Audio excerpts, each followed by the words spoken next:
우리가 자주 사용하는 이 말 중에 정말 좋은 단어가 있습니다.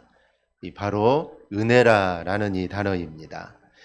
은혜라는 말은 헬라어로 카리스인데, 이 카리스란 말에는 적어도 세 가지의 의미가 담겨 있습니다. 하나는 아무 대가를 바라지 않고 베푸는 호의입니다. 헬라인들은 자기의 진실된 호의가 자기 마음속의 중심을 표현하고자 할 때 이 카리스라라는 말을 사용을 합니다. 예를 들면 내가 당신에 대해 이 카리스, 은혜로 대하기를 원한다라고 한다면 그것은 그가 그 사람에게 할 수 있는 최고의 마음으로, 그리고 가장 최선의 자세로 당신을 대한다라는 뜻입니다. 당신에 대한 최선의 호의를 가지고 있다라는 것이 이 카리스라는 말입니다. 그래서 이것은 자기의 마음을 다해 호의를 베풀면서 아무런 대가를 바라지 않는 것, 이게 바로 은혜, 즉 카리스라는 말입니다. 그리고 또 하나는 기대하는 것과는 전혀 다른 예상치 못했던 호의를 카리스다라고 합니다. 어떤 사람이 죄를 지었습니다. 죄를 지었으니 당연히 그 죄에 대한 벌을 받아야 합니다. 그는 죽음으로써 자기의 죄값을 치러야 합니다. 그런데 그가 카리스, 즉 은혜를 얻었습니다. 그가 용서받고 새 삶을 얻었습니다. 이게 바로 은혜라는 것이죠. 이렇게 자기가 기대했던 것과는 전혀 다른, 전적으로 다른 어떤 호의를 받는 것이 바로 이 카리스, 즉 은혜입니다. 또 하나는 보는 자에게 기쁨과 즐거움을 주는 아름답고 훌륭한 행동을 카리스라고 합니다.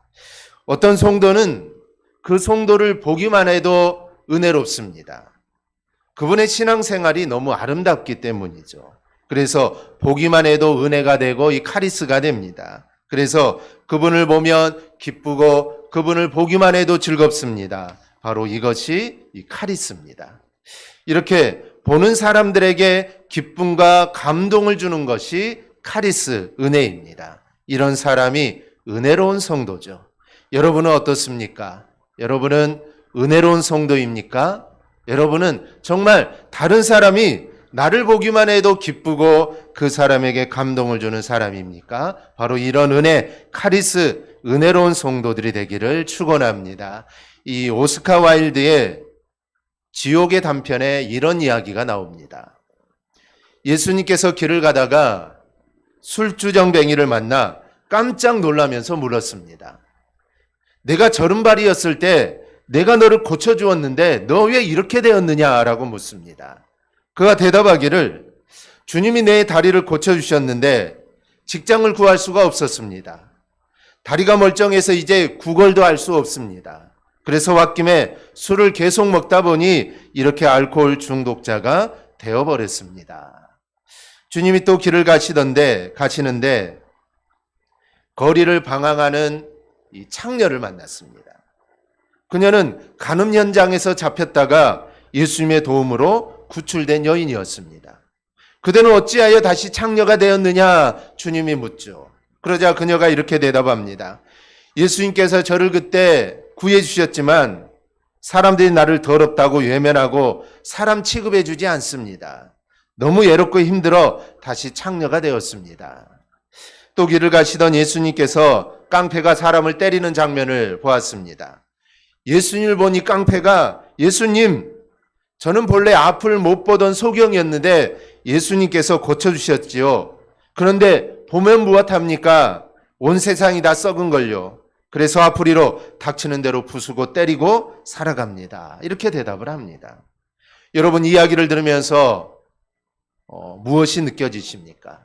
이 지옥의 단편이라는 이 글을 쓴 오스카 와일드는 이 책에서 말하고자 하는 것은 은혜를 받았음에도 변화되지 않는 삶이 지옥이라는 것입니다. 이 세 사람 다 하나님께 얼마나 큰 은혜를 받았습니까? 그런데 이들은 변화가 되지 않았습니다. 즉 변화되지 않는 삶이 지옥의 삶이라는 것을 이 작가는 우리에게 말해줍니다. 여러분은 주님께 어떤 은혜를 받았습니까? 여러분이 받은 은혜에 얼마나 감사하며 살아가십니까? 사도 바울은 주님께 받은 은혜에 대해 이렇게 고백합니다. 고린도서 15장 9절에서 10절입니다. 나는 사도 중에 가장 작은 자라 나는 하나님의 교회를 박해하였으므로 사도라 칭함받기를 감당하지 못할 자니라. 그러나 내가 나된 것은 하나님의 은혜로 된 것이니 내게 주신 그의 은혜가 헛되지 아니하여 내가 모든 사도보다 더 많이 수고하였으나 내가 한 것이 아니요 오직 나와 함께 하신 하나님의 은혜로다. 바울 사도는 은혜를 말하면서 하나님이 거저 주시는 은혜, 아무것도 바라지 않고 주시는 이 카리스의 은혜를 말을 합니다. 그래서 사도 바울은 이 모든 것이 하나님의 은혜라는 것입니다. 자신이 사도가 된 것도 하나님의 은혜요. 내가 사도가 되어서 지금까지 수고한 모든 것들도 하나님의 은혜라는 것입니다. 자신의 수고에는 매를 맞는 것도 있었을 것이고 또 교회를 세우는 것들도 있었을 것입니다. 그런데 그 모든 것들이 하나님의 은혜다라는 고백입니다. 그래서 사도 바울은 자기가 하나님께 받은 은혜를 잊어버리지 않고 일평생 은혜에 보답하는 감사와 헌신의 삶을 살았던 것입니다. 그가 매를 맞음도 하나님의 은혜에 대한 어찌 보면 보답이었습니다. 하나님이 나에게 은혜를 주셨는데 내가 매를 맞는 거 이게 무엇이 대단한 것인가? 그는 매를 맞는 것도 감수할 수 있었다는 것이죠. 모든 것이 하나님의 은혜였다라고 고백을 합니다. 이 송경민 목사님의 은혜라는 찬양 2절 가사가 이렇습니다. 내가 이 땅에 태어나 사는 것, 어린아이 시절과 지금까지 숨을 쉬며 살며 꿈을 꾸는 삶, 내가 하나님의 자녀로 살며 오늘 찬양하고 예배하는 삶, 복음을 전할 수 있는 축복이 내 삶에 당연한 건 하나도 없었던 것을 모든 것이 은혜였어. 그렇습니다. 지금까지 살아온 것도 바로 주님의 은혜입니다. 또한 주님께서 주시는 은혜 없이 우리는 정말 한순간도 우리는 살아갈 수 없습니다. 그래서 성도의 삶을 은혜 아래 있는 삶이다라고 할 수가 있습니다. 은혜가 없으면 우리는 살 수 없기 때문입니다. 그런데 이 은혜를 착각하는 경우가 있습니다. 내가 은혜를 받았기 때문에 더 이상 어떤 행동도 죄가 되지 않는다라고 생각하는 이런 성도들이 있습니다. 이런 생각을 하는 사람들이 있기에 은혜를 제대로 깨닫는 사람들도 함께 욕을 먹는 경우가 있습니다. 하나님이 사람에게 이성을 주셨습니다. 이성을 주셨기 때문에 우리는 이 논리적으로 사고가 가능합니다. 그래서 우리가 논리적으로 생각해 보면 은혜 받은 자에게는 더 이상 죄가 되지 않는다라고 이야기할 수 있습니다. 이 논리적으로는 그렇습니다. 왜냐하면 예수 그리스도께서 십자가의 대속으로 말미암아 우리가 죄의 용서를 받았는데 이 죄의 용서는 과거의 죄, 현재의 죄, 미래의 죄까지 다 포함이 됩니다. 그래서 주님의 죽으심은 우리의 미래의 죄까지 우리는 다 용서를 받은 것입니다. 우리는 오늘도 죄를 지을 것이고 내일도 죄를 지을 겁니다. 그런데 이 죄를 가지고는 천국에 갈 수가 없습니다. 그런데 주님이 죽어주셨는데 그 속죄함은 미래의 죄까지 다 영향을 미치는 겁니다. 그래서 논리적으로 생각해 보면 이게 가능하다는 것이죠. 그런데 우리가 그렇게 생각하면 죄를 가볍게 여기게 됩니다. 그런데 하나님의 은혜를 이렇게 우리가 가볍게 여겨서는 안 되는 것입니다. 그래서 우리가 생각해야 할 것은 은혜 받은 자들도 우리 모두 하나님의 은혜를 받았지만 은혜 받은 자들도 계속해서 은혜 안에 있는 모습을 나타낼 사명이 있는 것입니다. 은혜를 받고 끝나는 것이 아닙니다. 이 은혜를 계속 유지해야 되고 계속 은혜 안에 있어야 합니다. 이게 우리가 또 이루어야 할 사명 중에 하나인 것입니다. 지속적으로 은혜와 어울리는 모습이 있어야 하고 그 은혜를 참으로 보증할 수 있어야 합니다. 이것을 신앙훈련 또 신앙성장이라고 말을 합니다. 예를 들어 우리가 군대를 생각해 볼 수 있습니다. 보통 입대를 하게 되면 일정 기간 동안 기초훈련을 받습니다. 즉 신병교육대에서 기초훈련을 받고 훈련을 마치면 그제서야 계급장을 부여받게 됩니다. 그 전에는 계급장이 없습니다. 올빼미 훈련병이라는 이름으로 불리다가 기초훈련을 맡게 되면 이제 이병이 되는 것이죠. 그러면 이때부터 이제 정식적으로 군인이 됩니다. 그럼 군인이 되면 다 끝날까요? 이제 군인이 되었으니 총을 주고 나라를 지키라고 할까요? 아닙니다. 이제 자대를 배치를 받아 보직을 받고 나서 그 임무를 수행하면서 정해진 일정에 따라 이런저런 훈련을 받게 됩니다. 이미 군인이 되었어도 보직에 맞는 일을 잘 감당할 수 있도록 반복하여 훈련을 합니다. 이런 훈련이 있어야 유사시에 대처할 수 있습니다. 이렇게 군인이 된 거로 끝나는 게 아닙니다. 이후로도 반복되는 많은 훈련을 통하여 강한 군인으로서 성장을 하게 되는 것이죠. 이 성도도 마찬가지입니다. 내가 은혜 받고 성도가 되었다고 해서 다 끝나는 게 아닙니다. 나는 이내 은혜 받았으니 야 이제 나는 다 됐다. 이게 절대로 아니라는 것이죠.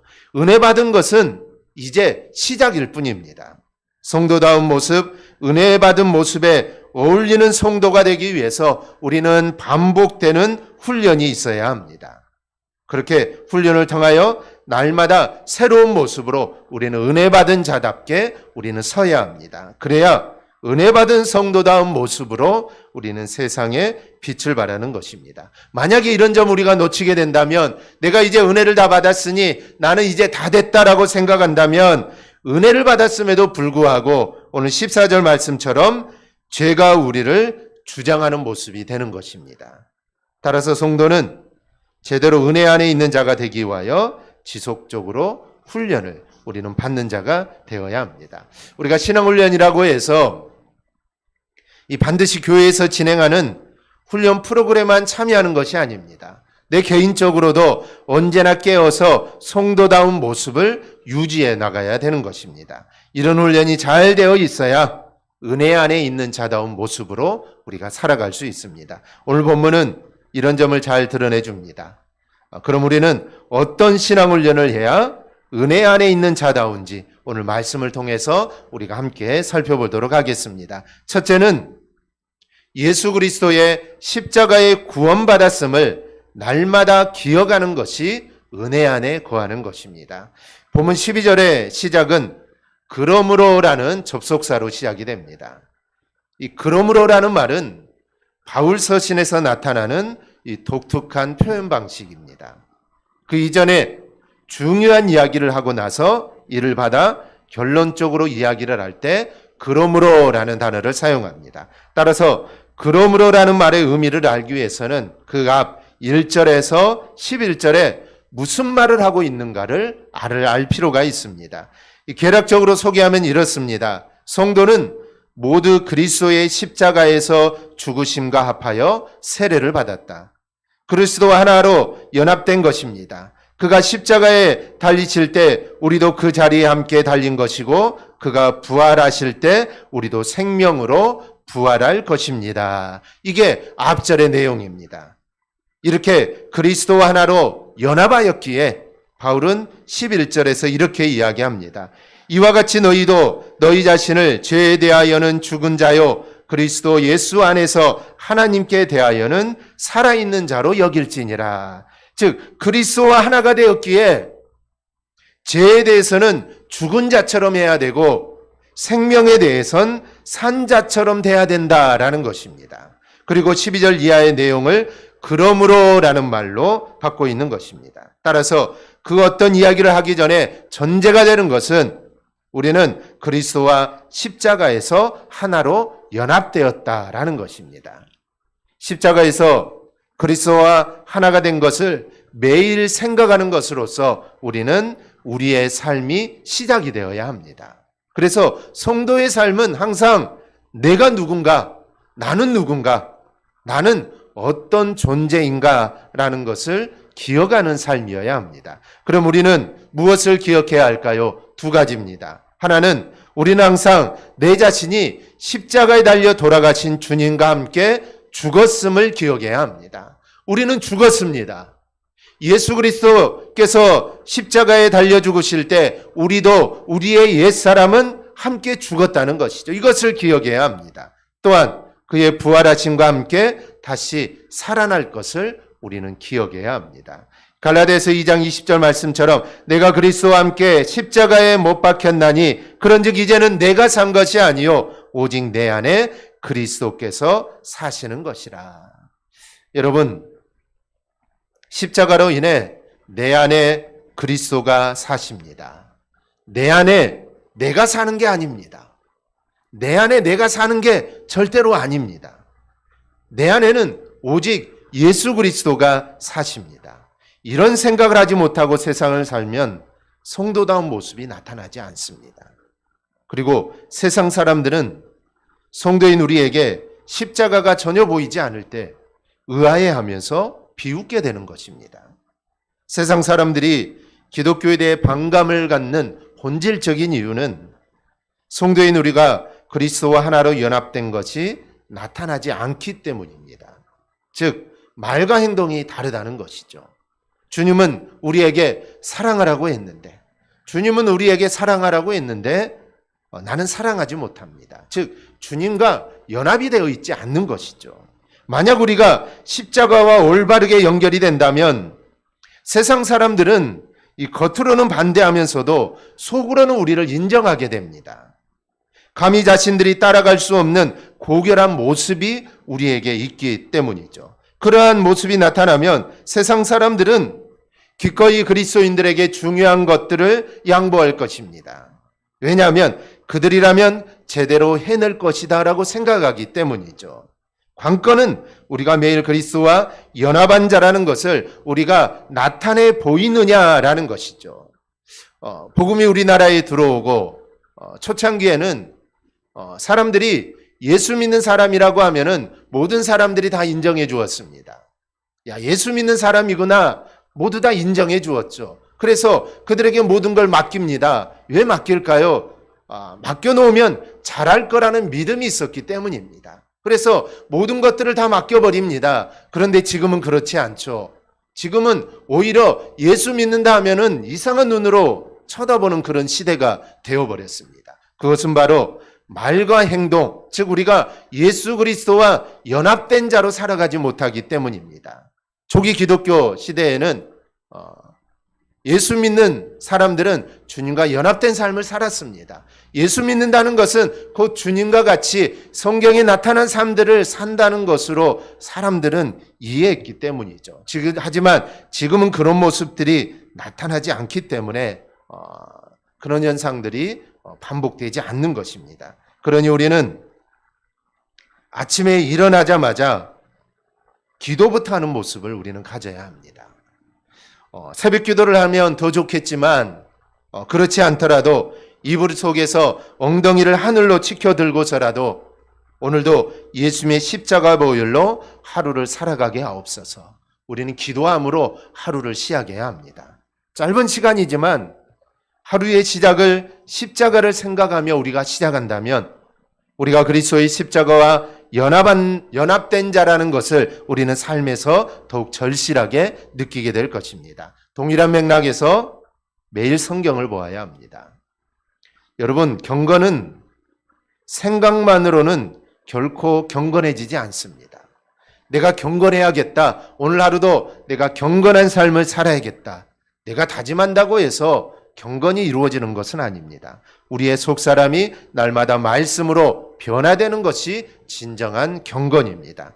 성경을 읽고 묵상하다 보면 그 가운데 하나님의 뜻을 발견하게 되고 그래서 그 뜻 안에 머물고자 하는 의지나 동기를 우리가 갖게 됩니다. 이럴 때 비로소 하나님의 뜻을 이루어 나가는 자가 되는 것입니다. 경건은 이렇게 말씀이 내 안에서 역사할 때 이루어지는 것입니다. 그럴 때 성도다운 모습이 나타나게 됩니다. 그리고 그러한 모습으로 살아가는 성도가 바로 은혜 안에 거하는 성도인 것입니다. 둘째로 육신의 몸이 원하는 대로 살아가지 않는 훈련을 해야 합니다. 이 사람의 몸과 영혼은 마치 칼로 물을 자르듯이 확연하게 분리되는 게 아닙니다.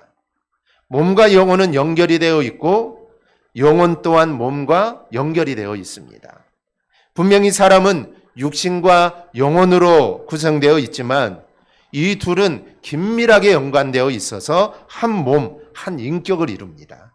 우리가 어떤 이의 영혼만 지적하여서 이래라 말할 수 없습니다. 또 어떤 사람의 이 육신만 가리켜서 이래라 저래라 말할 수도 없습니다. 왜냐하면 이 둘은 하나로 연결이 되어 있기 때문입니다.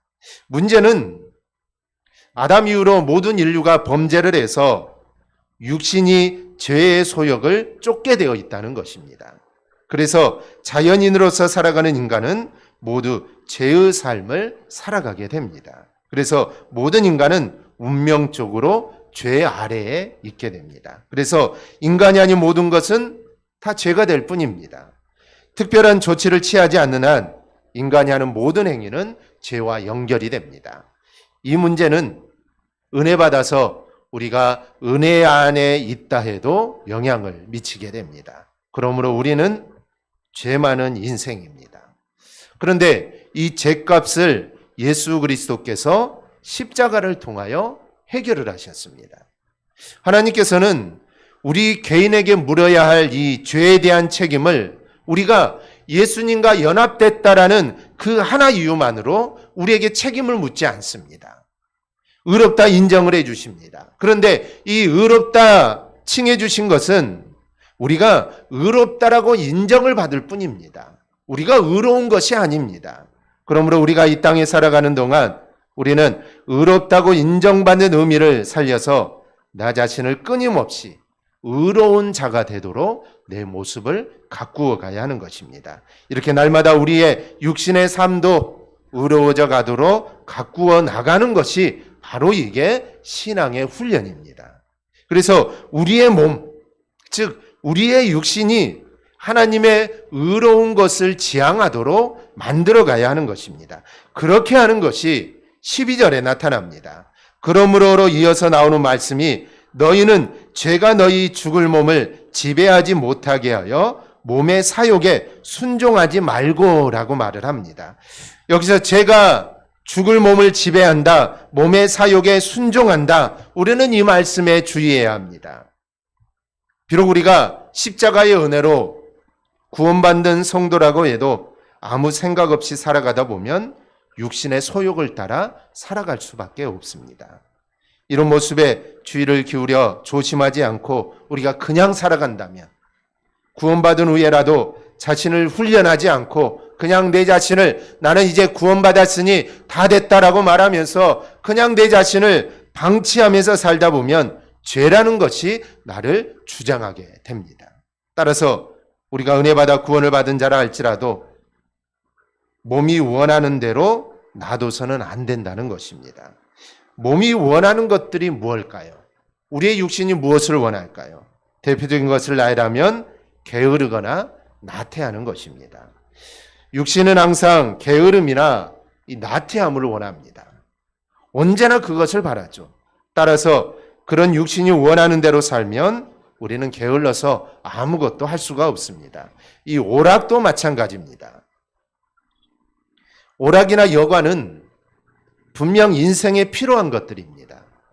잠시 쉬는 게 피조물에게는 얼마나 꿀과 같은지 모릅니다. 그런데 쉬는 것을 넘어서 오락, 쾌락에 빠져들고자 하는 게 이게 바로 육신의 소욕입니다. 그러니 우리가 육신에 원하는 대로 좀 더 쉬어라, 좀 더 즐겨라, 거기에 빠져버린다면 그리고 내 자신을 육신이 원하는 대로 내버려두면 쾌락의 구렁텅이에 헤어나오지 못하게 되는 것입니다.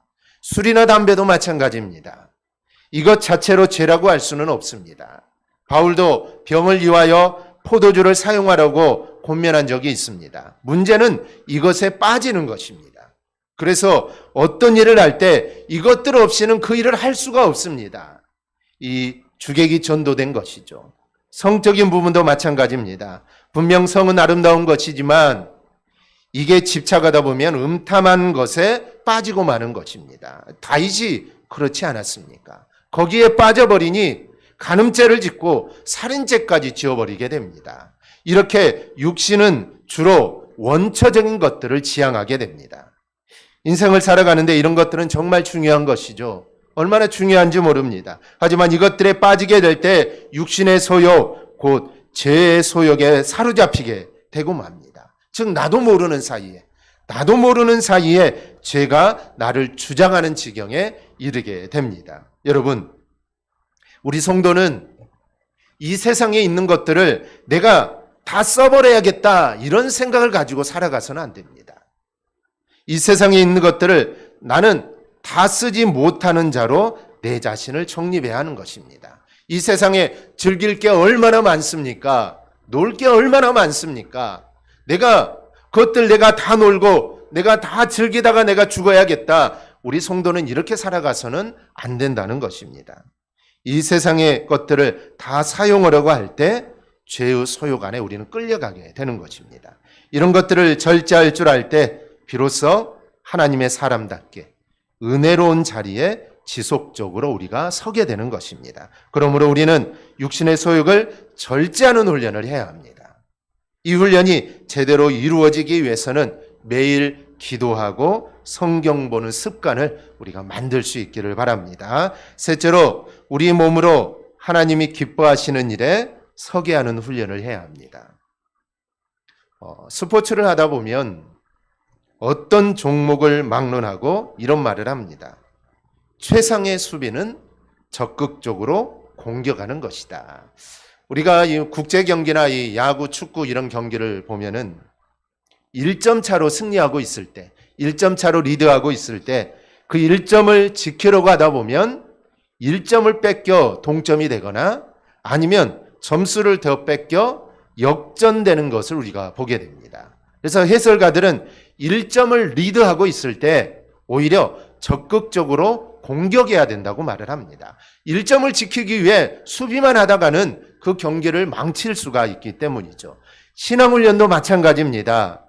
우리가 방금 살펴본 이 두 번째는 굳이 비교하자면 수비입니다. 수비죠. 내가 거기에 빠져들지 않기 위해서 내 몸을 절제하고 내 몸을 가꾸는 것이 이거는 수비입니다. 주로 범죄에 빠지지 않도록 조심하는 것에 관련이 있기 때문이죠.